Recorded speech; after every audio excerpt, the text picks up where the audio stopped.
차가운 밤 공기가 뺨을 스쳤다. 형형색색의 네온 사인이 어지럽게 뒤섞인 서울의 밤거리. 홍대의 한 좁은 골목. 저는 화려하게 장식된 어느 카페 앞에 우두커니 서 있었습니다. 귀를 찢을 듯한 K-팝 음악이 문틈으로 새어나오고 있었고, 안에서는 반짝이는 조명 아래 예뻐 보이는 소녀들이 무언가를 향해 열광적으로 소리치고 있었죠. 그들의 손에는 아이돌 사진이 박힌 슬로건과 인형들이 들려 있었습니다. 제 눈에 그곳은 그저 카페가 아니었습니다. 현대판 종교 집단의 성소, 예사람 보였죠. 저는 이 광기를 목격하기 위해, 이 비이성적인 현상을 해부하기 위해 이곳에 왔습니다. 그들은 이것을 문화라 부르지만 제게는 그저 맹목적인 숭배에 지나지 않았습니다. 수천 킬로미터를 날아온 파리의 저널리스트에게 이 모든 것은 한편의 잘 짜인 부조리 극일 뿐이었습니다. 제 손에 들린 차가운 카메라가 이 순간을 기다리고 있었습니다. 제 기사의 첫 문장을 장식할, 독이 든 사탕 같은 팬덤 문화의 민낯을 담을 순간을요. 음악 잠시 멈춤, 부드러운 분위기로 전원. 안녕하세요, 여러분. 제 이름은 줄리엣 디부아, 파리에서 온 문화부 기자입니다. 방금 보신 건 불과 몇 달 전 제가 한국에 대해, 그리고 K-팝 팬덤에 대해 가졌던 생각의 전부였습니다. 오늘 저는 여러분께 제 인생을 송두리째 바꿔놓은 한 여정에 대해 이야기하려 합니다. 제가 한심한 광신도라 치부했던 사람들, 특히 평범해 보였던 한 신대 아주머니 팬이 어떻게 제 오만과 편견을 산산조각 내고 제 굳게 다친 마음에 뜨거운 눈물을 흐르게 했는지에 대한 이야기입니다. 이것은 단순한 K-팝 이야기가 아닙니다. 이것은 이해와 치유, 그리고 예기치 못한 곳에서 발견한 공동체의 위대한 힘에 관한 이야기입니다. 다시 과거 시점의 내레이션 시작. 모든 것의 시작은 파리의 한 회색빛 사무실이었습니다. 창밖으로는 센 강이 흐르고 있었지만 제 마음은 잿빛으로 가라앉아 있었죠. 몇 달간 밤낮으로 매달렸던 난민 아동 인권에 대한 심층 취재 기사가 편집장 책상 위에서 차갑게 거절당한 직후였습니다.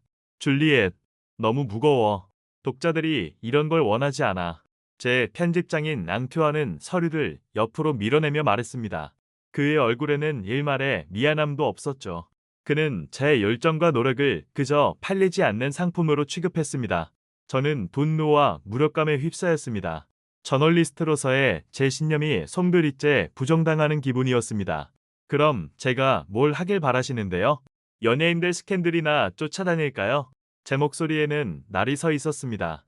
앙투아는 잠시 저를 바라보더니 마치 잡이라도 베푸는 듯한 표정으로 새 프로젝트 파일을 제 앞에 툭 던졌습니다. 파일 표지에는 화려한 화장을 한 남자 아이돌 그룹의 사진이 붙어 있었습니다. K-팝, 요즘 이게 돈이 된다더군. 그의 입에서 나온 K-팝이라는 단어는 제게 모욕 그 자체였습니다. 공장에서 찍어낸 듯한 음악, 플라스틱 인형처럼 개성 없는 얼굴들, 그리고 그들에게 맹목적으로 돈과 시간을 바치는 미성숙한 팬들. 그것이 제가 아는 K-팝의 전부였습니다. 이런 걸 저더러 쓰라고요? 이건 저널리즘이 아니에요. 가십거리죠. 틀렸어, 줄리엣. 이건 사회 현상이야. K-팝 팬덤의 맹목적인 광신주의와 그 사회적 폐해. 아주 자극적이고 흥미로운 주제지. 당신의 그 날카로운 비판 정신으로 이 현상의 어두운 면을 파헤쳐봐. 당신이라면 잘할 수 있을 거야. 그 말은 칭찬이 아니었습니다. 제 자존심을 짓밟고 길들이려는 의도가 뻔히 보였죠. 하지만 저는 선택의 여지가 없었습니다. 거절한다면 저는 이 업계에서 영원히 무거운 주제를 다룰 기회를 잃게 될지도 몰랐습니다. 결국 저는 이를 악물고 그 제안을 받아들였습니다. 제 마음속으로는 칼을 갈고 있었죠. 좋습니다, 앙투안. 당신이 원한다면 나는 K-팝이라는 화려한 포장지 속에 감춰진 역겨운 진실을 낱낱이 파헤쳐주겠다고. 그들의 유치함과 광기를 조목조목 비판하는 그 어떤 기사보다도 냉소적이고 신랄한 기사를 써보이겠다고 다짐했습니다. 그렇게 저는 한국행 비행기에 몸을 실었습니다. 제 노트북에는 이미 사생팬이라 불리는 극성 팬들의 소름 끼치는 행각들, 아이돌에게 수억 원을 쓰는 팬들의 인터뷰, 팬들 사이의 온라인 폭력에 대한 기사들이 가득 스크랩되어 있었습니다. 제 머릿속은 온통 편견으로 가득 차 있었고 제 눈은 그 편견을 입증할 친구만을 찾고 있었죠. 인천공항에 첫 발을 내디뎠을 때의 느낌을 아직도 잊을 수 없습니다. 모든 것이 너무나 빠르고 소란스럽고 또 인공적으로 느껴졌습니다. 공항을 빠져나와 서울 도심으로 향하는 택시 안에서 저는 창밖으로 스쳐 지나가는 끝없는 아파트 숲을 보았습니다. 똑같은 모양의 회색 건물들이 하늘을 향해 빽빽하게 솟아있는 모습은 마치 거대한 콘크리트 감옥 같았습니다. 사람들의 표정은 무뚝뚝했고 걸음은 조급했습니다. 빨리빨리 문화라는 말을 책에서 읽은 적이 있었지만 실제로 겪어보니 숨이 막힐 지경이었습니다. 이곳에는 파리의 낭만도 유럽의 여유도 없었습니다. 오직 경쟁과 속도 그리고 물질적인 성공만이 존재하는 것처럼 보였습니다. 호텔에 짐을 풀자마자 저는 곧장 취재 계획을 세웠습니다. 제 기사의 핵심은 생일 카페였습니다. 아이돌 멤버의 생일을 축하하기 위해 팬들이 돈을 모아 카페를 통째로 빌리고 온갖 장식과 굿즈로 꾸며놓는다는 기이한 문화. 이것이야말로 제가 찾던 광신주의의 완벽한 상징이었습니다. 저는 인터넷을 검색해 가장 인기 있는 아이돌 그룹 루미나 루미너의 멤버 시우의 생일 이벤트가 열리는 홍대의 한 카페를 찾아냈습니다. 홍대로 향하는 지하철 안은 사람들로 가득했습니다. 모두의 손에는 스마트폰이 들려 있었고 그들의 눈은 작은 화면에 고정되어 있었습니다. 그들의 세상은 현실이 아닌 저 네모난 스크린 안에 존재하는 듯 보였습니다. 저는 그들을 관찰하며 속으로 비웃었습니다. 저들도 분명 저 아이돌들에게 열광하는 팬 중 하나일 거라고. 그리고 마침내 저는 그 문제의 카페 앞에 도착했습니다. 제가 콜드 오픈에서 묘사했던 바로 그 장소였죠. 카페는 온통 시우 아는 아이돌의 얼굴로 도배되어 있었습니다. 대형 현수막부터 작은 컵홀더까지 그의 얼굴이 없는 곳이 없었죠. 마치 독재국가의 선전물처럼 느껴질 정도였습니다. 저는 깊은 한숨을 내쉬고 카메라를 고쳐 쥐었습니다. 자, 줄리엣, 이제 쇼가 시작될 시간이야. 마음속으로 그렇게 외치며 저는 굳은 표정으로 카페 문을 열고 안으로 들어섰습니다. 카페 안은 바깥에서 상상했던 것보다 훨씬 더 혼란스러웠습니다. 시끄러운 음악 소리, 소녀들의 높은 웃음소리, 카메라 셔터 소리가 뒤섞여 머리가 울릴 지경이었습니다. 벽에는 팬들이 직접 찍은 아이돌의 사진들이 전시되어 있었고 한쪽에는 그의 실물 크기 등신대 STO&E가 세워져 있었습니다. 팬들은 그 등신대 옆에 서서 마치 실제 사람과 사진을 찍는 것처럼 다정한 포즈를 취하고 있었습니다. 저는 그 모습을 보며 실소를 금할 수 없었습니다. 저 종이 인형에게서 대체 무엇을 얻는다는 말인가? 저는 구석에 자리를 잡고 냉정한 관찰자의 시선으로 주변을 훑기 시작했습니다. 제 기사에 쓸만한 장면들을 하나하나 머릿속에 그리고 카메라에 담았습니다. 음료를 주문하면 덤으로 주는 포토카드 한 장에 울고 웃는 소녀들, 아이돌의 굿즈를 사기 위해 길게 줄을 선 모습, 그들의 대화에 간간히 섞여 나오는 외계어 같은 팬덤 용어들까지 모든 것이 제 편견을 더욱 단단하게 만들어 주었습니다. 그때였습니다. 제 시선이 한 곳에 머문 것은 카페의 다른 손님들과는 어딘가 어울리지 않는 한 중년 여성이었습니다. 좋기 쉰 데는 넘어 보이는 곱게 나이 든 아주머니. 그녀는 젊은 팬들 틈에 끼어 조금은 서툰 몸짓으로 아이돌 등신대와 함께 사진을 찍고 있었습니다. 그녀의 얼굴에는 소녀 같은 수줍음과 순수한 기쁨이 동시에 어려 있었습니다. 그녀는 주변의 시선은 아랑곳하지 않고 온전히 자신만의 세계에 빠져 있는 듯 보였습니다. 저는 직감했습니다. 저 사람이다. 내 기사의 완벽한 주인공. 현실에서 도피해 아이돌이라는 환상에 빠져버린 중년 여성. 이보다 더 자극적이고 상징적인 사례가 또 있을까? 저는 저 아주머니를 통해 K-팝 팬덤의 병리적인 측면을 극대화해서 보여줄 수 있을 것이라 확신했습니다. 저는 노트와 펜을 챙겨 들고 자리에서 일어났습니다. 약간의 동정심과 상당한 경멸감을 품은 채 저는 천천히 그녀에게로 다가갔습니다. 제게 닥쳐올 거대한 폭풍을 전혀 예상하지 못한 채로 말입니다. 저는 최대한 부드럽고 친근한 미소를 지으며 그녀에게 다가갔습니다. 취재 대상에게 접근하는 저널리스트의 가장 기본적인 기술이었죠. 경계심을 허물고 자연스러운 모습을 이끌어내는 것. 하지만 제 마음속에는 차가운 계산이 깔려 있었습니다. 안녕하세요. 잠시 말씀 좀 여쭤봐도 될까요? 제 목소리에 그녀는 약간 놀란 듯 저를 돌아보았습니다. 선한 눈매에 세월의 흔적이 담긴 주름이 부드럽게 잡혀 있었습니다. 손에는 방금 받은 듯한 아이돌의 사진이 인쇄된 컵홀더가 들려 있었죠. 네. 아, 네. 그러세요. 그녀의 한국어는 또렷하고 차분했습니다. 저는 제 신분증을 보여주며 자신을 소개했습니다. 저는 프랑스에서 온 기자, 줄리엣이라고 합니다.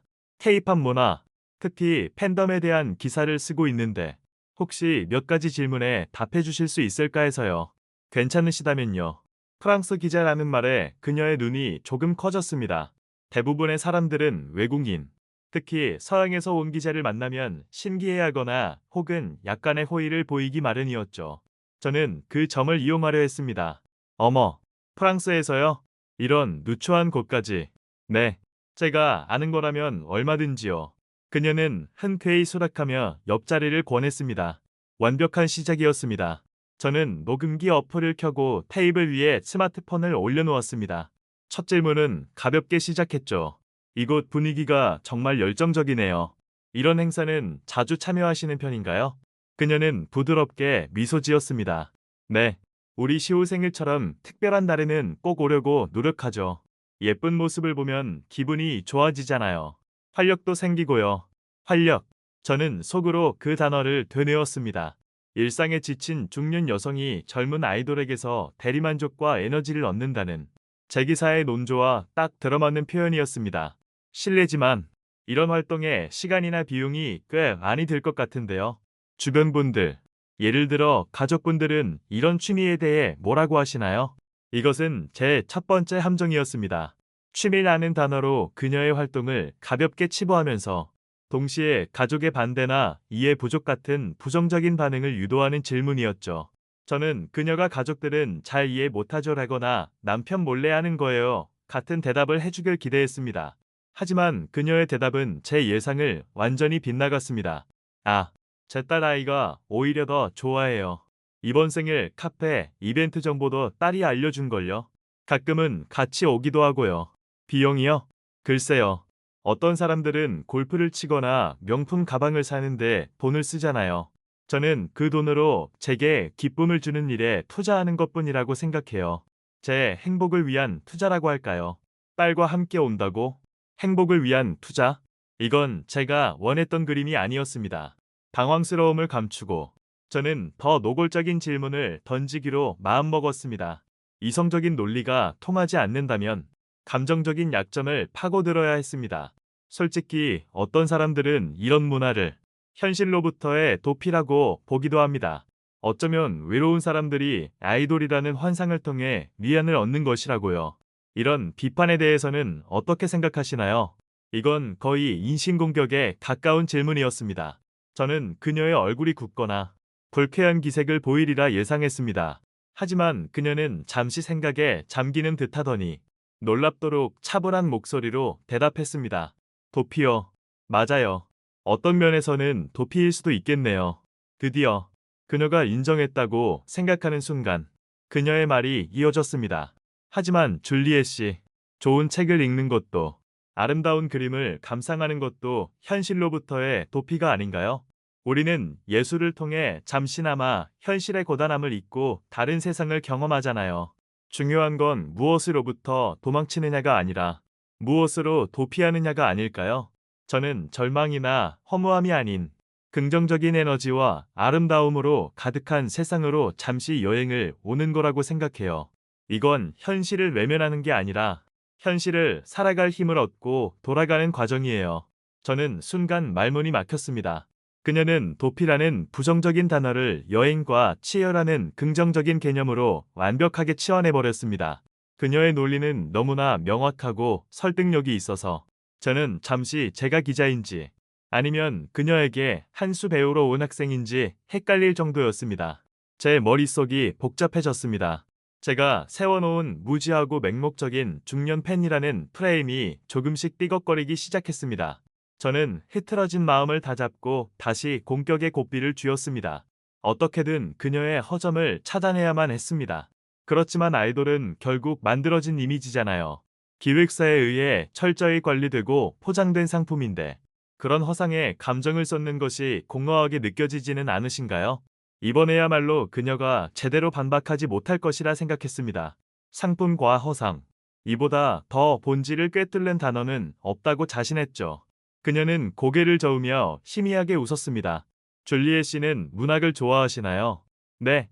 아, 네. 좋아합니다만. 갑작스러운 질문에 당황했지만 일단 그렇다고 대답했습니다. 소설 속 주인공들도 작가가 만들어낸 허구의 인물이잖아요. 우리는 그들의 존재가 진짜가 아니라는 걸 알면서도 그들의 슬픔에 함께 울고 기쁨에 함께 웃죠. 왜 그럴까요? 그들의 이야기가 우리의 삶과 맞닿아 있는 무언가를 건드리기 때문 아닐까요? 아이돌도 마찬가지예요.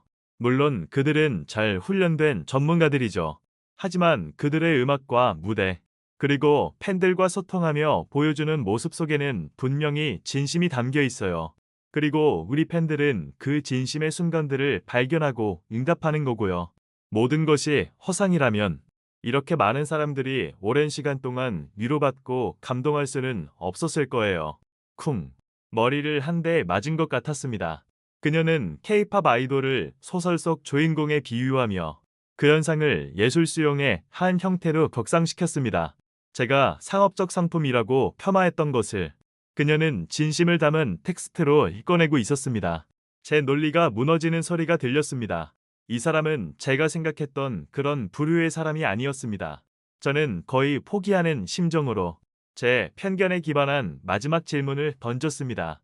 그녀의 사회적 배경을 확인하고 어떻게든 평범하고 교양 없는 아주머니라는 제 가설을 입증하고 싶었던 것 같습니다. 정말 대단하시네요. 말씀을 정말 잘하세요. 평소에, 그러니까 이런 팬 활동을 하지 않으실 때는 주로 무엇 하시며 시간을 보내시는지 여쭤봐도 될까요? 저는 그녀가 그냥 평범한 주부예요 라고 대답하길 바랐습니다. 제발 그래주길 바랐습니다. 그래야만 제 기사가, 제 편견이, 그리고 이 모든 취재의 명분이 바로 설 수 있었으니까요. 그녀는 잠시 컵홀더 속 아이돌의 얼굴을 다정한 눈빛으로 바라보더니 이내 저를 향해 고개를 들고 미소 지었습니다. 그리고 제 예상을, 아니 제 모든 세계를 뒤흔드는 한마디를 던졌습니다. 저는 대학에서 학생들을 가르쳐요. 저는 아무 말도 할 수 없었습니다. 그녀의 말이 이어졌습니다. 연세대학교에서 비교 문학을 가르치는 교수 김수진입니다.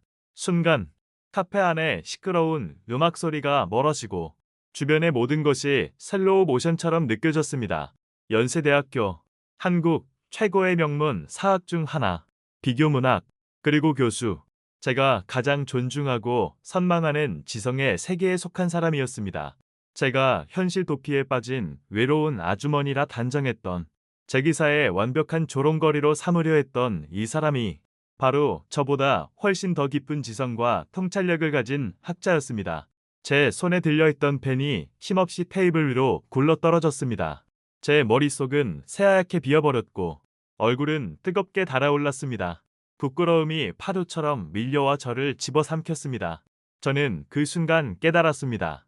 제가 얼마나 오만하고 편협하고 무지했는지를, 그리고 이것이 제가 받게 될 충격의 시작에 불과했다는 사실을 그때는 미처 알지 못했습니다.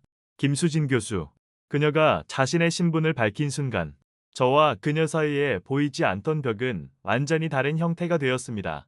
이전까지는 제가 그녀를 내려다보고 있다고 착각했지만 이제는 거대한 지성의 산 앞에서 초라하게 서 있는 제 자신이 보일 뿐이었습니다.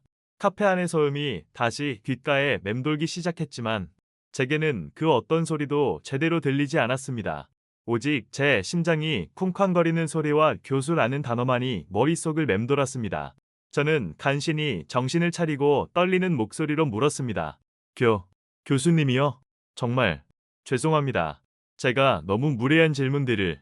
제 사과에 그녀는, 아니 김수진 교수님은 온화하게 고개를 저었습니다.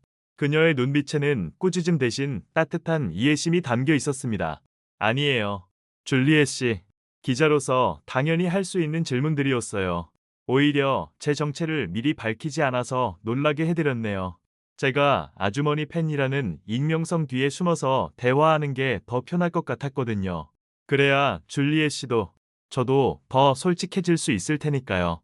그녀의 말은 비수처럼 제 양심에 꽂혔습니다. 그녀는 처음부터 모든 것을 꿰뚫어보고 있었던 겁니다. 제 질문 속에 숨겨진 의도와 편견까지도. 그럼에도 불구하고 그녀는 저를 한 명의 대화 상대로 존중해 주었고, 제 무례함에 차분하고 논리적인 답변으로 응수했습니다. 저는 단순한 인터뷰 실패가 아니라 인간 대 인간으로서의 완벽한 패배를 경험하고 있었습니다. 하지만 어떻게 교수님께서 저는 말을 잇지 못했습니다. 이런 문화를 즐기시는지 도무지 이해가 가지 않는다는 제 속마음이 그대로 드러나는 어리석은 질문이었습니다. 김수진 교수님은 제 혼란스러운 표정을 읽었는지 잠시 창밖을 바라보며 나지막이 입을 열었습니다. 그녀의 목소리는 이전보다 조금 더 깊어졌고 개인적인 슬픔의 그림자가 드리워져 있었습니다. 줄리엣 씨가 보기에 저는 모든 걸 다 가진 사람처럼 보이겠죠. 안정된 직업, 사회적 명예. 하지만 몇 년 전까지만 해도 저는 매일 아침 눈을 뜨는 것이 끔찍한 사람이었어요. 그녀의 갑작스러운 고백에 저는 숨을 죽였습니다. 3년 전, 제 인생의 전부였던 남편이 갑작스러운 사고로 세상을 떠났어요. 유일한 딸아이는 그때 멀리 미국에서 유학 중이었고요. 텅 빈 집안에 혼자 남겨진다는 것이 어떤 기분인지 겪어보지 않은 사람은 모를 거예요. 세상의 모든 색깔이 사라지고 흑백 필름 속에 갇혀버린 것 같았죠. 그녀는 담담하게 말했지만 저는 그녀의 목소리 끝에서 미세한 떨림을 느낄 수 있었습니다. 한데 활기 넘쳤을 한 여인의 삶이 어떻게 무너져 내렸는지 그 깊은 절망감이 제게도 전해져 오는 듯했습니다. 강의실에 서서 학생들에게 문학과 삶의 아름다움에 대해 이야기했지만 정작 제 삶은 아무런 의미도 찾을 수 없었어요. 위선자처럼 느껴졌죠. 웃음을 잃었고 식욕도 잃었고 결국엔 잠도 제대로 잘 수 없게 됐어요. 의사는 제게 우울증이라는 진단을 내렸죠. 저는 상상조차 할 수 없었습니다. 제 눈앞에 이 지적이고 평온해 보이는 여인이 그런 깊은 어둠의 터널을 지나왔다는 사실을요. 그러던 어느 날 딸아이와 영상통화를 하는데 제 몰골이 너무 말이 아니었나 봐요. 딸이 펑펑 울면서 제게 음악 하나를 들어보라고 하더군요. 엄마에게 힘이 될 거라면서요. 그게 바로 이 그룹, 루미나의 노래였어요. 그녀는 테이블 위에 놓인 시우의 컵홀더를 부드럽게 쓰다듬었습니다. 처음에는 애들이나 듣는 시끄러운 노래라고 생각하며 무시했어요. 하지만 딸의 성화에 못 이겨 한번 들어보게 됐죠. 그런데 이상하게도 그 노래 가사가 제 심장에 와서 박히는 거예요. 칠흑 같은 어둠 속에서도 가장 작은 별은 빛나고 있으니 고개를 들어 그 빛을 따라가 라는 가사였어요. 너무나 상투적인 위로의 말이었지만 그 순간만큼은 세상 그 어떤 위대한 문학 작품보다도 더 큰 울림으로 다가왔어요. 그녀의 눈시울이 촉촉해졌습니다. 저 역시 목이 메어왔습니다. 저는 그저 K-팝을 공장에서 찍어낸 상업 음악으로만 치부했지만 누군가에게는 그것이 깊은 절망의 늪에서 건져 올린 한 줄기 동아줄이었던 것입니다. 그날 이후로 저는 루미나의 모든 노래를 찾아 들었어요. 그들의 뮤직비디오를 보고 그들이 팬들과 소통하는 라이브 방송도 챙겨봤죠. 처음엔 그저 노래가 좋아서 시작했지만 곧 다른 것을 발견하게 됐어요. 그들은 늘 자신들의 성공이 팬들 덕분이라고 말하며 겸손해했고 팬들에게는 항상 자신을 사랑하고 긍정적인 삶을 살라고 격려했어요. 그들의 메시지는 한결같았어요. 함께 성장하자는 거였죠. 그녀는 잠시 말을 멈추고 저를 바라보았습니다. 가장 큰 변화는 딸과의 관계였어요. 예전에는 유학 간 딸과 일주일에 한 번 의무적으로 안부를 묻는 게 전부였는데 루미나라는 공통의 관심사가 생기니 매일같이 연락하게 되더군요. 이번 앨범 컨셉은 어떻다? 누구의 춤이 멋있다? 같은 시시콜콜한 이야기를 나누면서 저희는 예전보다 훨씬 더 가까운 사이가 됐어요. 딸은 더 이상 저를 걱정스러운 눈으로 바라보는 대신 함께 취미를 즐기는 친구처럼 대해주기 시작했죠. 저는 루미나 덕분에 제 딸을 그리고 잃어버렸던 제 웃음을 되찾은 셈이에요. 저는 아무 말도 할 수 없었습니다. 제 편견의 성벽이 완전히 무너져 내리는 소리가 들렸습니다. 제가 현실 도피라고 비난했던 행위는 한 사람에게는 우울증을 극복하는 치유의 과정이었고, 단절되었던 모녀 관계를 이어주는 소중한 달이었습니다. 제가 허상이라고 조롱했던 아이돌은 누군가에게는 삶의 의미를 되찾게 해준 구원자였던 것입니다. 부끄러움이 분노로 바뀌기 시작했습니다. 김수진 교수님에 대한 분노가 아니었습니다. 바로 제 자신에 대한, 제 열팍한 지성과 오만한 태도에 대한 참을 수 없는 분노였습니다. 저는 고작 책 몇 권과 인터넷 기사 몇 개를 읽고 한 문화 전체를 재단하려 했습니다. 저는 직접 보거나 경험하지도 않은 채 제 머릿속에 존재하는 편견만으로 세상을 판단했습니다. 저는 저널리스트로서 가장 기본적인 원칙을, 아니 한 인간으로서 가져야 할 최소한의 존중심을 잃어버렸던 것입니다. 김수진 교수님은 제 내면의 폭풍을 눈치챈 듯 따뜻한 목소리로 말했습니다. 줄리엣 씨, 괜찮아요. 저도 처음에는 이해하지 못했어요. 아마 직접 겪어보지 않으면 아무도 모를 거예요. 하지만 줄리엣 씨는 이곳까지 직접 찾아왔잖아요. 그 사실만으로도 당신은 이미 다른 사람들과는 다른 거예요. 그녀의 위로는 오히려 저를 더 비참하게 만들었습니다. 저는 진실을 알기 위해 온 것이 아니었습니다. 제 편견을 입증할 먹잇감을 찾으러 온 사냥꾼에 불과했으니까요. 그때 김수진 교수님이 갑자기 노트북을 열었습니다. 그녀는 제게 화면을 보여주며 말했습니다. 줄리엣 씨, 이왕 여기까지 오셨으니 제가 진짜 K-팝 팬덤의 모습을 보여드릴게요. 아마 줄리엣 씨가 생각하는 것과는 아주 많이 다를 거예요.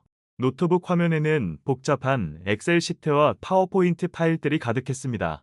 그것은 제가 상상했던 팬클럽 활동과는 전혀 다른, 마치 전문적인 프로젝트 기획서처럼 보였습니다. 그리고 그곳에서 저는 제 두 눈을 의심하게 만드는 두 번째 충격적인 진실과 마주하게 되었습니다. 김수진 교수님의 노트북 화면에 떠 있는 것은 단순한 팬클럽 활동 기록이 아니었습니다. 그것은 마치 전문 마케팅 회사의 프로젝트 제안서처럼 체계적이고 정교했습니다. 예산안, 홍보 전략, 타임라인, 역할 분담까지 상세하게 기록된 엑셀 시트가 화면을 가득 채우고 있었죠. 저는 눈을 비볐습니다. 이곳은 그저 아이돌의 생일을 축하하는 팬들의 소박한 모임이 아니었던가? 이게 전부 뭔가요? 제 목소리에는 숨길 수 없는 경외감이 묻어 나왔습니다. 김 교수님은 안경을 고쳤으며 차분하게 설명하기 시작했습니다. 오늘 우리가 와 있는 이 생일 카페 이벤트의 전체 기획안이에요. 여기 있는 팬들 중 몇몇이 자발적으로 팀을 꾸려서 몇 달 전부터 준비한 프로젝트죠. 그녀는 마우스를 클릭해 다른 파일을 열었습니다.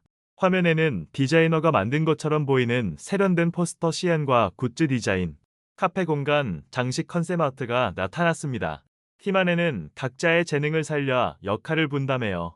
디자인을 전공하는 친구는 이렇게 홍보물과 굿즈를 만들고, 영상 편집을 잘하는 친구는 카페에서 상영할 축하 영상을 제작하죠. 저처럼 나이가 있는 팬들은 주로 회계를 맡거나 카페 측과 협상하는 등 좀 더 실무적인 일을 돕고요. 저는 할 말을 잃었습니다. 제가 그저 철없는 소녀들의 유치한 놀이라고 생각했던 활동이 실제로는 다양한 연령과 재능을 가진 사람들이 모여 하나의 목표를 위해 협업하는 거대한 프로젝트였습니다. 그들의 전문성과 열정은 제가 파리에서 함께 일했던 그 어떤 팀과 비교해도 손색이 없을 정도였습니다. 하지만 이 모든 걸 왜 하는 거죠? 이렇게까지 공을 들여서요. 어차피 아이돌 본인은 여기 오지도 않을 텐데요. 저는 여전히 이해할 수 없다는 듯 물었습니다. 제 질문에 김 교수님은 빙그레 웃으며 오늘의 가장 핵심적인 파일을 열었습니다. 그것은 프로젝트 최종 목표민 기부 계획이라는 제목의 문서였습니다. 문서의 첫 줄을 읽는 순간 저는 숨을 멈췄습니다. 본 생일 이벤트 운영을 통해 발생하는 모든 수익금은 아이돌시우 이 이름으로 푸른 나무 아동재단에 전액 기부됩니다. 머릿속이 띵하고 울렸습니다. 기부. 저는 단 한 번도 이 단어를 K-팝 팬덤과 연결시켜 생각해 본 적이 없었습니다. 제가 상상했던 팬덤은 오직 아이돌에게 돈을 쓰는 집단이었지, 아이돌의 이름으로 사회에 돈을 환원하는 집단이 아니었습니다. 김 교수님은 제 충격을 예상했다는 듯 말을 이어갔습니다. 우리가 아이돌을 사랑하는 방식은 그에게 비싼 선물을 사주는 것이 아니에요. 그 대신 그의 이름으로 세상에 좋은 영향력을 퍼뜨리는 거죠. 시우가 평소에 아이들을 좋아하고 기부 활동에 관심이 많다는 걸 알기 때문에 팬들도 그의 뜻을 이어받아 이런 프로젝트를 기획한 거예요. 아이돌에게는 선한 영향력이라는 가장 큰 명예를 선물하고 우리는 그 과정에서 보람과 기쁨을 얻는 거죠. 이것이 바로 우리가 생각하는 성숙한 팬 문화예요. 그녀는 다른 폴더를 열어 과거에 진행했던 다른 프로젝트들도 보여주었습니다. 가수의 이름으로 가뭄 지역에 우물을 파주는 프로젝트, 환경보호를 위해 숲을 조성하는 아이돌숲 프로젝트, 유기동물 보호소에 사료를 기부하는 활동까지 스크롤을 내릴수록 제 입은 놀라움으로 점점 더 벌어졌습니다. 이것은 제가 광신이라고 불렀던 그 집단의 모습이 아니었습니다.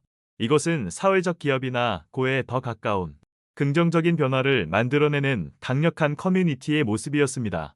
저는 카페 안을 다시 둘러보았습니다. 아까까지만 해도 한심하게 보였던 풍경들이 전혀 다르게 보이기 시작했습니다. 아이돌 등신대 옆에서 웃으며 사진을 찍던 소녀들은 어쩌면 이 프로젝트의 디자인 팀원일지도 모릅니다. 굿즈를 사기 위해 줄을 서 있던 사람들은 맹목적인 소비자가 아니라 기부에 동참하고 있는 후원자들이었습니다. 시끄럽게 떠들며 웃던 그들의 모습은 공동의 목표를 위해 함께 노력하며 유대감을 쌓아가는 동료들의 모습이었습니다. 모든 것이 변했습니다. 제가 서 있던 공간, 제가 바라보던 사람들, 그리고 제 자신까지도요. 제 눈에 눈물이 차오르기 시작했습니다. 처음에는 부끄러움 때문이었지만 이제는 다른 종류의 감정이었습니다.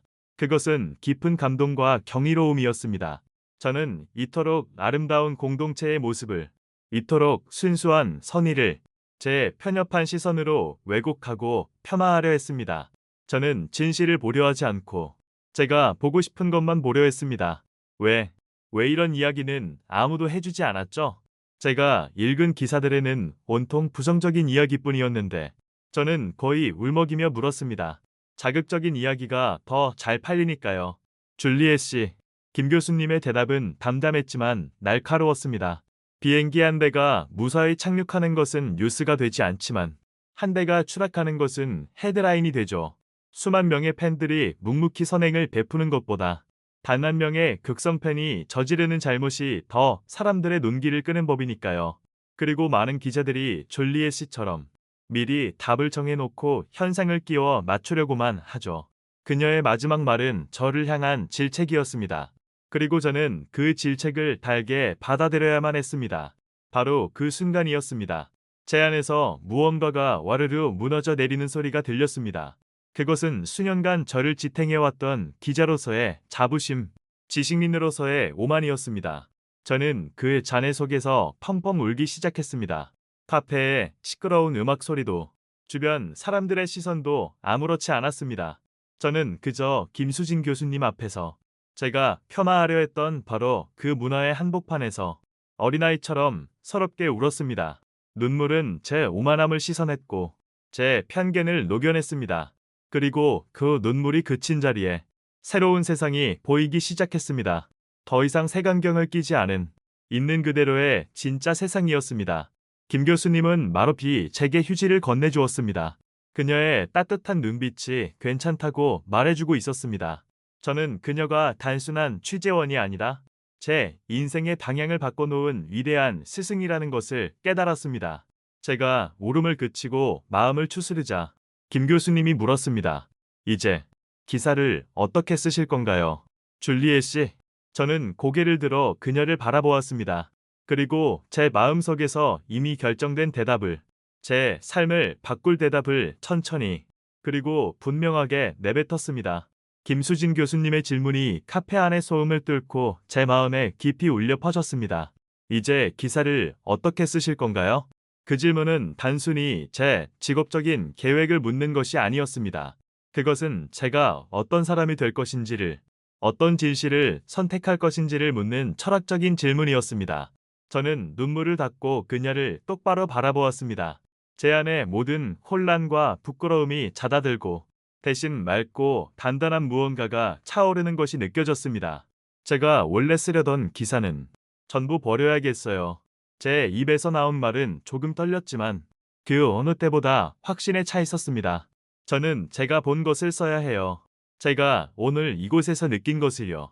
제가 틀렸다는 사실부터 시작해야겠죠.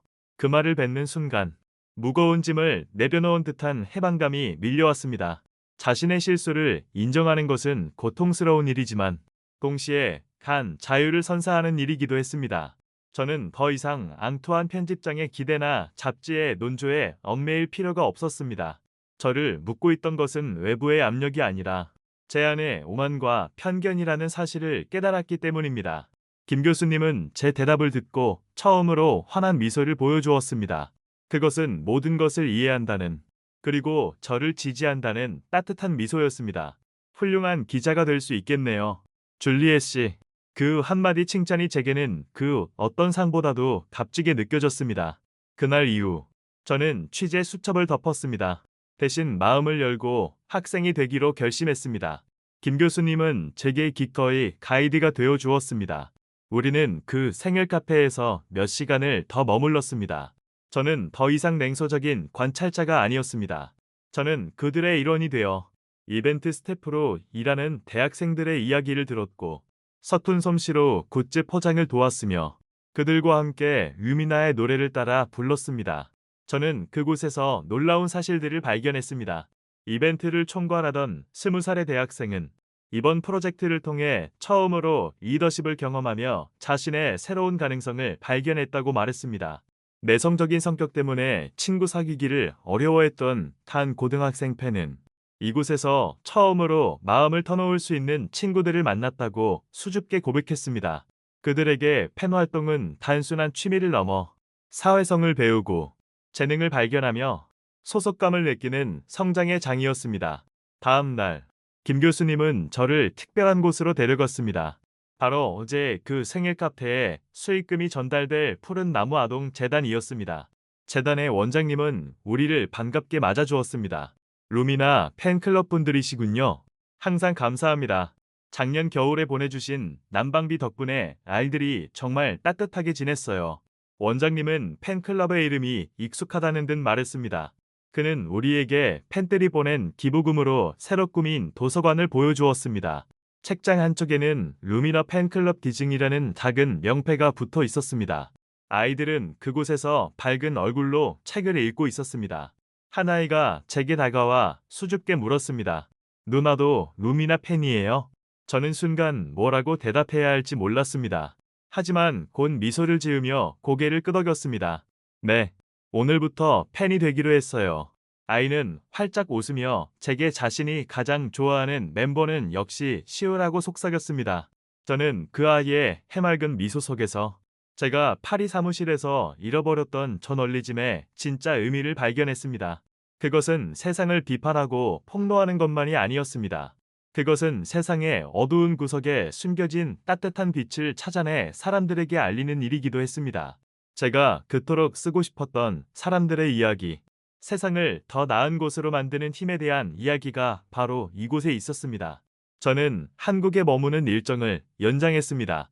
앙투안에게는 취재할 것이 더 남았다는 간단한 이메일만 보냈습니다. 그는 아마 제가 팬덤의 더 추악한 면을 캐내고 있다고 생각했겠죠. 상관없었습니다. 저는 김 교수님과 함께 팬들이 주최하는 다른 행사들에도 참여했습니다.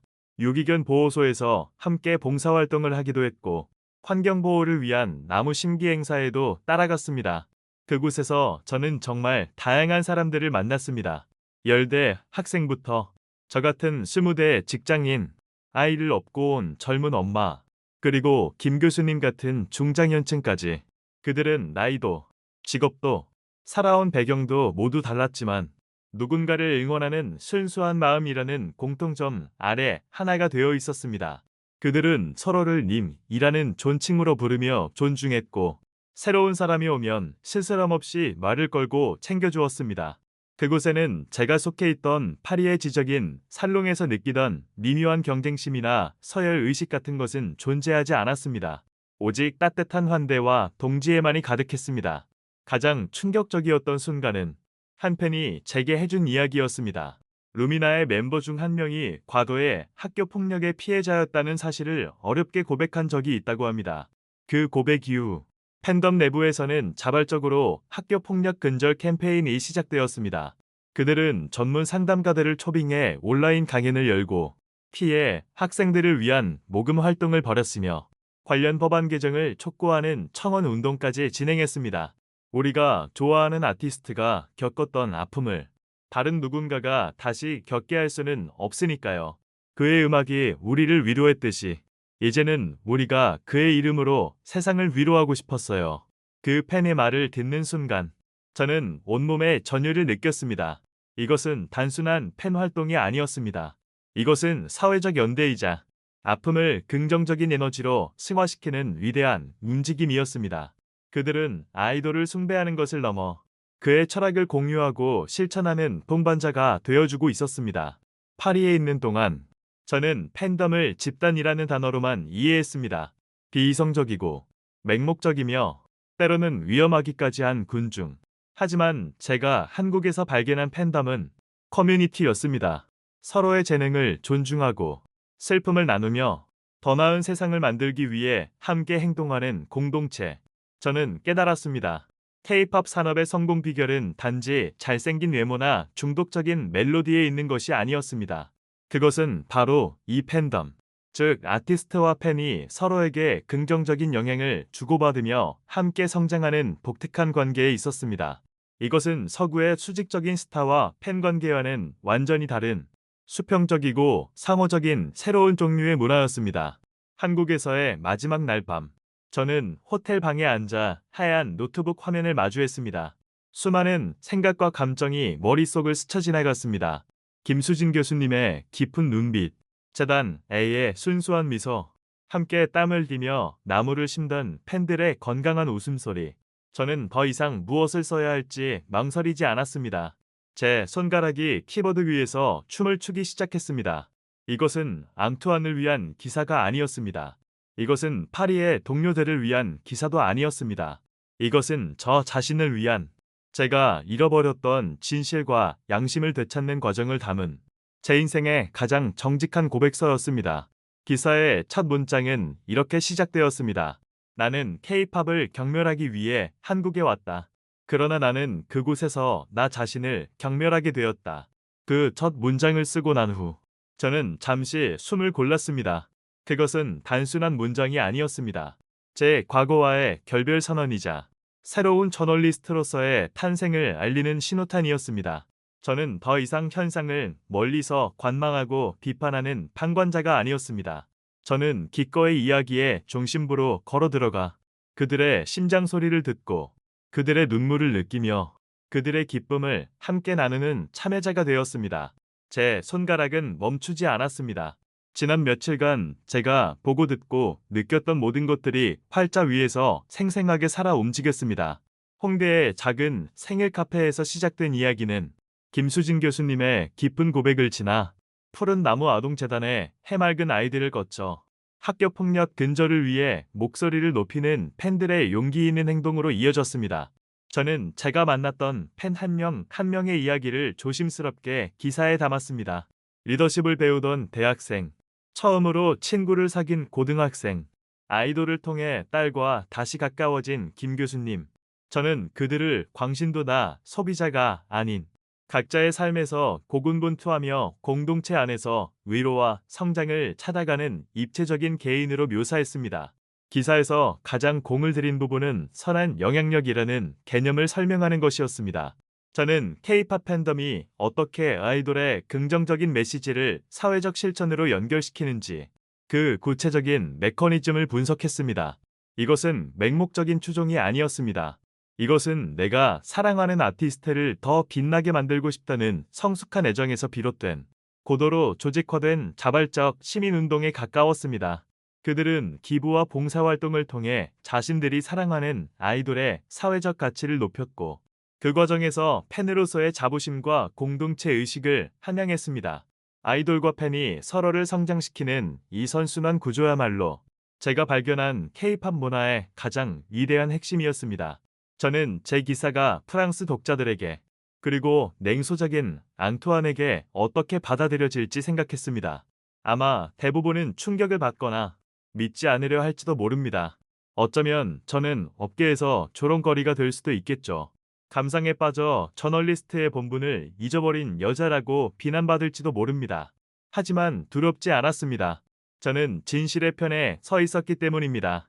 그리고 제가 쓴 이 진실은 누군가의 삶을 구하고 세상을 조금 더 따뜻하게 만드는 힘을 가진 이야기였습니다. 그것만으로도 저널리스트로서 제가 할 일은 충분히 다 한 것이라고 생각했습니다. 밤을 새워 기사를 완성하고 동이틀 무렵 파리로 메일을 보냈습니다. 제목은 서울의 한 카페에서 나는 저널리즘을 다시 배웠다 라고 붙였습니다. 그리고 마지막 줄에는 이렇게 썼습니다. 이 기사를 실어주지 않으셔도 좋습니다. 하지만 만약 당신의 마음에 단 하나의 울림이라도 있었다면 부디 세상의 모든 팬덤을 조금 더 따뜻한 시선으로 바라봐 주시길 바랍니다. 당신이 무심코 던지는 돌멩이에 누군가는 절망의 늪에서 나와 필사적으로 헤엄치고 있을지도 모르니까요. 메일을 보낸 후 저는 깊은 잠에 빠져들었습니다. 오랜만에 꾸는 악몽 없는 편안한 잠이었습니다. 며칠 후 저는 파리로 돌아왔습니다. 공항에 내리자마자 제 스마트폰이 쉴 새 없이 울리기 시작했습니다. 수많은 부재 중 전화와 메시지가 와 있었습니다. 대부분은 동료 기자들에게서 온 것이었습니다.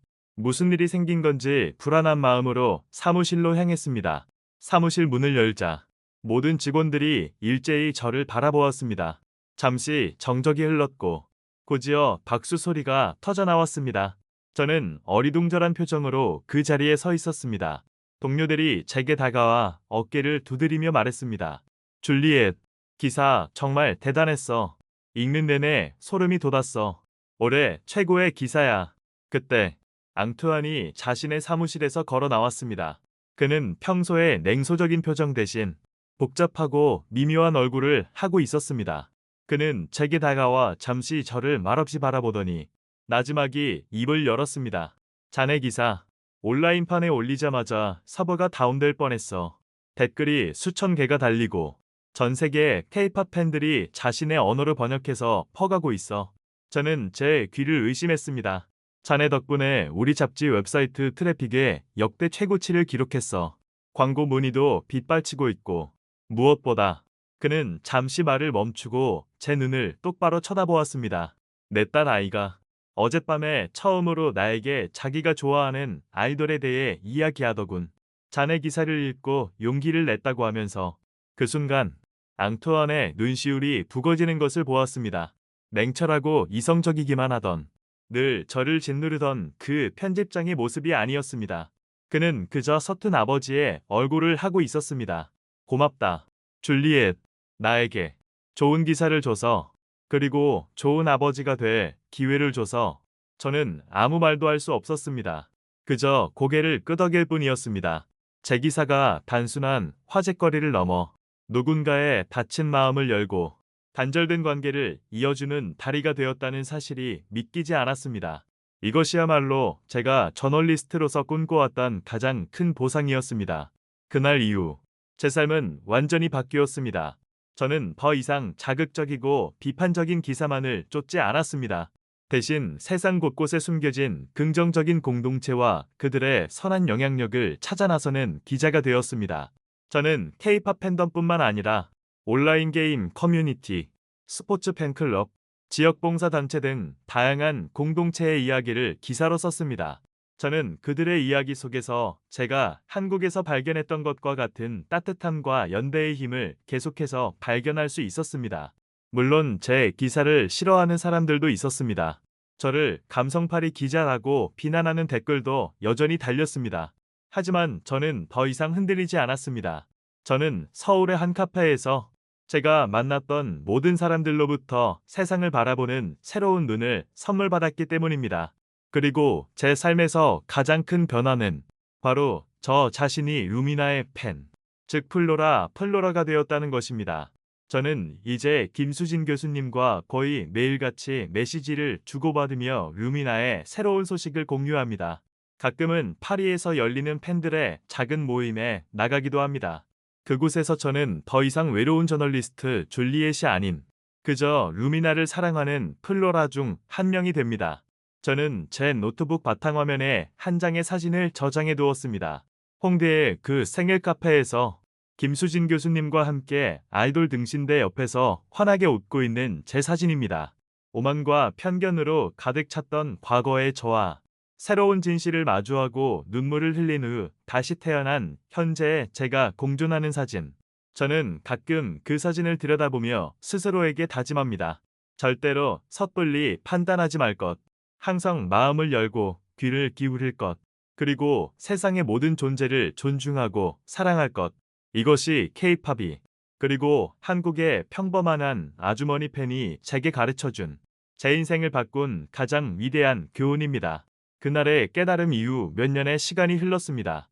제 삶은 잔잔하지만 단단한 행복으로 채워졌습니다. 저는 여전히 파리에서 기자로 일하고 있지만 세상을 바라보는 제 시선은 완전히 달라졌습니다. 저는 더 이상 현상의 겉모습이나 자극적인 단면에만 집중하지 않습니다. 대신 그 이면에 숨겨진 사람들의 이야기, 그들의 연결과 연대가 만들어내는 작지만 위대한 변화들의 귀를 기울이게 되었습니다. 제 기사들은 더 깊어졌고 더 따뜻해졌다는 평을 듣습니다. 앙투안 편집장관은 이제 서로를 존중하는 최고의 파트너가 되었죠. 가끔 그의 책상 위에서 루미나의 굿즈를 발견할 때면 우리는 서로를 보며 말없이 웃곤 합니다. 한국은 제게 제2의 고향과도 같은 곳이 되었습니다. 저는 매년 휴가 때마다 서울을 찾습니다. 그곳에 가면 언제나 저를 따뜻하게 맞아주는 김수진 교수님이 계시기 때문입니다. 우리는 더 이상 기자와 취재원의 관계가 아닙니다. 나이를 뛰어넘은 가장 가까운 친구이자 때로는 엄마와 딸 같은 사이가 되었죠. 우리는 함께 맛있는 음식을 먹고 미술관을 거닐며 인생과 문학에 대해 깊은 대화를 나눕니다. 그리고 빼놓을 수 없는 가장 중요한 일과는 바로 루미나의 새로운 앨범을 함께 듣는 것입니다. 우리는 거실 소파에 나란히 앉아 마치 소녀들처럼 설레는 마음으로 새로운 음악과 가사를 음미합니다. 그리고 그들의 음악이 우리 각자의 삶에 어떤 의미로 다가왔는지 밤새도록 이야기를 나눕니다. 미국에서 유학을 마친 교수님의 따님과도 친한 친구가 되었습니다. 그녀는 제 기사를 읽고 제게 긴 감사의 이메일을 보내왔었습니다. 자신의 어머니를 절망 속에서 구해주고 세상의 편견에 맞서 어머니의 세상을 이해해줘서 고맙다고요. 하지만 저는 언제나 그녀에게 말합니다. 아니야. 너의 어머니가 나를 구원한 거란다. 라고요. 저는 서울에 갈 때마다 푸른 나무 아동재단에도 꼭 들릅니다. 몇 년 전 수줍게 제게 말을 걸었던 그 아이는 이제 훌쩍 자라 청소년이 되었습니다. 그 아이는 저를 볼 때마다 줄리엣 누나라며 환하게 웃어줍니다. 팬클럽의 꾸준한 후원 덕분에 재단의 시설은 눈에 띄게 좋아졌고 더 많은 아이들이 그곳에서 꿈을 키워나가고 있습니다. 아이들의 웃음소리를 들을 때마다 저는 제가 기록했던 선한 영향력이 단순한 구호가 아니라 이렇게 생생하게 살아 숨쉬는 현실이라는 것을 다시 한번 깨닫게 됩니다. 제가 쓴 서울에 대한 기사는 책으로도 출판되었습니다. 나의 오만에게, 당신의 세상에게 라는 제목의 책은 뜻밖에도 많은 사랑을 받았습니다. 특히 저처럼 다른 문화에 대해 편견을 가지고 있던 많은 사람들이 공감과 지지를 보내왔습니다. 저는 전 세계를 다니며 강연을 하기도 했습니다.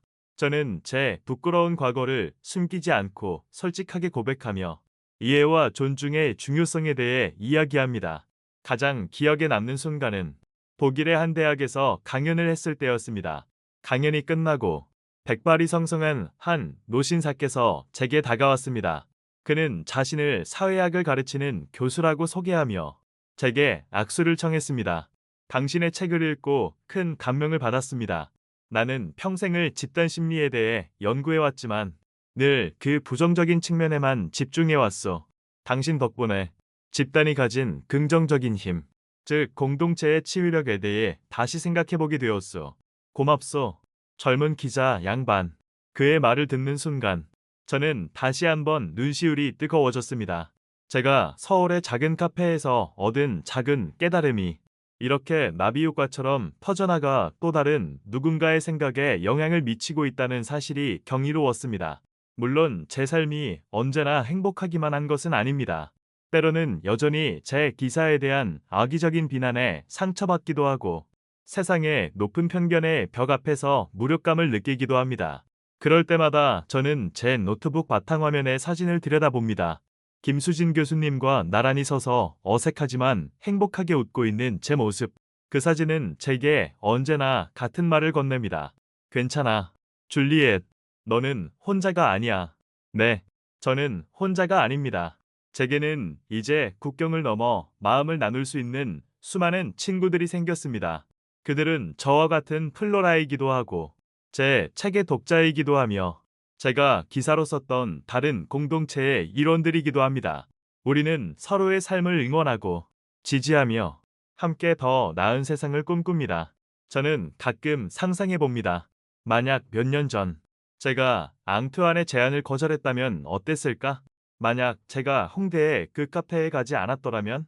만약 제가 김수진 교수님에게 말을 거는 대신 그저 멀리서 사진만 찍고 제 편견에 가득 찬 기사를 써버렸더라면?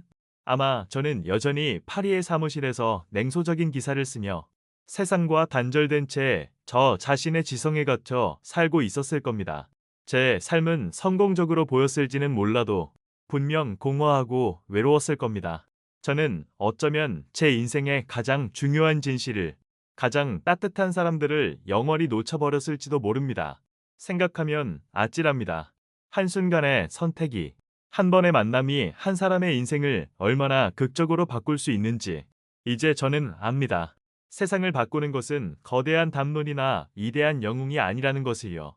그것은 바로 다른 사람의 세상에 기꺼이 문을 열고 들어가려는 작은 용기, 그리고 내 생각이 틀릴 수도 있다는 것을 인정하는 겸손함에서 시작된다는 것을요. 저는 서울의 한 카페에서 K-팝 팬덤을 만난 것이 아닙니다. 저는 그곳에서 인간이 서로에게 얼마나 큰 위로와 힘이 되어줄 수 있는지 그 경이로운 가능성을 목격했습니다. 그리고 그것은 제 남은 인생을 살아가는 동안 영원히 간직할 가장 소중한 선물이 되었습니다. 얼마 전 제게 아주 특별한 이메일 한 통이 도착했습니다.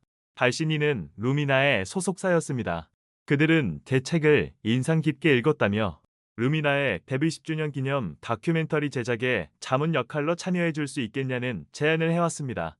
팬덤의 시선에서, 그리고 외국인의 시선에서 루미나의 지난 10년을 조명하는데 제가 꼭 필요하다는 내용이었습니다. 저는 잠시 망설였습니다. 제가 이 프로젝트에 참여하는 것이 과연 저널리스트로서 옳은 일일까? 팬심과 직업적 객관성 사이에서 균형을 잡을 수 있을까? 하지만 고민은 길지 않았습니다. 이것은 제게 빚을 갚을 기회였습니다. 제 인생을 바꿔놓은 이 놀라운 문화와 공동체에게 제가 받은 감동과 깨달음을 돌려줄 수 있는 최고의 방법이라고 생각했습니다. 저는 수락 의사를 밝혔고 며칠 뒤 서울행 비행기에 다시 몸을 실었습니다. 이번 여행은 이전과는 전혀 다른 의미를 가졌습니다. 저는 더 이상 외부 관찰자나 학생이 아니었습니다. 저는 이제 이야기의 일부가 되어 그들의 역사를 함께 기록하는 동반자로서 서울에 가는 것이었습니다. 프로젝트는 성공적으로 진행되었습니다. 저는 전 세계에 흩어져 있는 팬들을 인터뷰하고 그들의 삶을 바꾼 루미나의 음악과 이야기에 대한 기록을 모았습니다. 그리고 마침내 루미나 멤버들을 직접 만나는 날이 왔습니다. 연습실에서 만난 그들은 제가 화면으로 보던 것보다 훨씬 더 평범하고 또 진솔한 청년들이었습니다. 저는 리더인 시우에게 물었습니다. 그에게 팬이란 어떤 의미인지. 그는 잠시 생각에 잠기더니 차분하지만 힘있는 목소리로 대답했습니다. 팬들은 저희에게 거울 같은 존재예요. 저희가 웃으면 함께 웃어주고, 저희가 힘든 모습을 보이면 더 아파하죠. 그리고 저희가 미쳐보지 못하는 저희 자신의 좋은 모습을 발견해서 알려주기도 해요. 팬들이 저희 이름으로 좋은 일을 할 때마다 저희는 더 좋은 사람이 되어야겠다는 책임감을 느껴요. 팬들은 저희를 비추는 거울이자 저희가 나아가야 할 길을 알려주는 등대인 셈이죠. 그의 대답을 듣는 순간 저는 김수진 교수님이 제게 해주었던 모든 이야기들이 눈앞에서 완벽하게 하나로 맞춰지는 것을 느꼈습니다. 아이돌과 팬, 그들은 서로를 비추며 함께 성장하는 세상에서 가장 아름다운 공생관계였습니다. 다큐멘터리는 성공적으로 완성되었고 전 세계 팬들에게 큰 감동을 주었습니다. 엔딩 크레딧에 잠은 줄리엣 디부아라는 제 이름이 올라갔을 때 저는 파리의 앙투안 사무실에서 느꼈던 것과는 비교할 수 없는 훨씬 더 깊고 충만한 보람을 느꼈습니다. 저는 이제 곧 40을 앞두고 있습니다. 여전히 미혼이고 파리의 작은 아파트에 살고 있으며 매일 마감에 쫓기는 평범한 기자입니다. 겉으로 보기엔 몇 년 전과 크게 달라진 것이 없어 보일지도 모릅니다. 하지만 저는 압니다. 제 안에는 그 어떤 것으로도 채울 수 없었던 거대한 공허함이 사라지고 그 자리에 국경과 언어를 넘어선 따뜻한 연결과 연대감이 자리 잡았다는 것을요. 저는 더 이상 외롭지 않습니다. 서울에 있는 나의 친구 김수진 교수님, 파리에서 함께 웃고 떠드는 나의 플로라 친구들, 그리고 전 세계에 흩어져 있지만 하나의 마음으로 연결된 수많은 공동체의 이론들이 저와 함께 있기 때문입니다. 카메라를 정면으로 응시하며 부드럽고 진솔한 목소리로 제가 오늘 여러분께 이 긴 이야기를 들려드린 이유는 K-팝의 위대함을 찬양하기 위해서가 아닙니다. 저는 그저 제가 겪었던 하나의 경험을 제 부끄러운 실수를 통해 얻은 소중한 깨달음을 여러분과 나누고 싶었습니다. 저는 한국에 가기 전 세상을 흙과 백으로만 나누는 사람이었습니다. 옳은 것과 그른 것, 지적인 것과 유치한 것, 정상과 비정상. 저는 제 얄팍한 기준으로 세상을 재단하고 판단하는 오만한 사람이었습니다. 하지만 한국은, 그리고 제가 그곳에서 만난 사람들은 제게 가르쳐 주었습니다. 세상은 그렇게 단순하지 않다는 것을요. 우리가 이해할 수 없는 세상 속에도, 우리가 함부로 판단하고 비웃는 문화 속에도 그들만의 깊은 이야기와 진실이 숨쉬고 있다는 사실을요. 제가 광신도 집단이라 비난했던 그곳에는 한 사람을 절망에서 구원하고 깨어진 가족을 다시 이어주며 세상을 조금 더 나은 곳으로 만들려는 따뜻한 마음들이 모여 있었습니다. 저는 진실을 찾으러 갔다가 오히려 제 자신의 무지와 편견이라는 가장 부끄러운 진실과 마주해야만 했습니다. 저는 틀렸었습니다. 그리고 저는 제 인생에서 그 어떤 때보다도 제가 틀렸다는 사실을 인정하게 된 그 순간에 감사합니다. 따뜻한 미소를 지으며 여러분은 어떠신가요? 혹시 여러분도 저처럼 섣부른 판단과 편견으로 누군가의 세상에 상처를 준 적은 없으신가요? 혹은 반대로 여러분의 세상을 오해받아 아파했던 경험은 없으신가요? 만약 그런 경험이 있다면 여러분의 이야기를 댓글로 공유해 주세요. 우리의 이야기가 모여 서로를 이해하고 존중하는 더 큰 울림을 만들어낼 수 있을 거라고 믿습니다. 오늘 제 이야기가 여러분의 마음에 작은 파동이라도 일으켰다면 좋아요와 구독 버튼을 눌러주세요. 앞으로도 세상 곳곳에 숨겨진 따뜻한 연결의 순간들을 여러분과 함께 나누고 싶습니다. 지금까지 파리에서 온 영원한 플로라 줄리엣이었습니다. 감사합니다. 음악이 흐르며 화면에는 줄리엣이 김수진 교수님, 재단 아이들, 그리고 전 세계의 팬들과 함께 환하게 웃고 있는 사진들이 파노라마처럼 스쳐 지나간다. 마지막 장면은 줄리엣이 파리의 자기 방에서 루미나의 앨범을 들으며 평화롭게 미소 짓는 모습으로 마무리된다.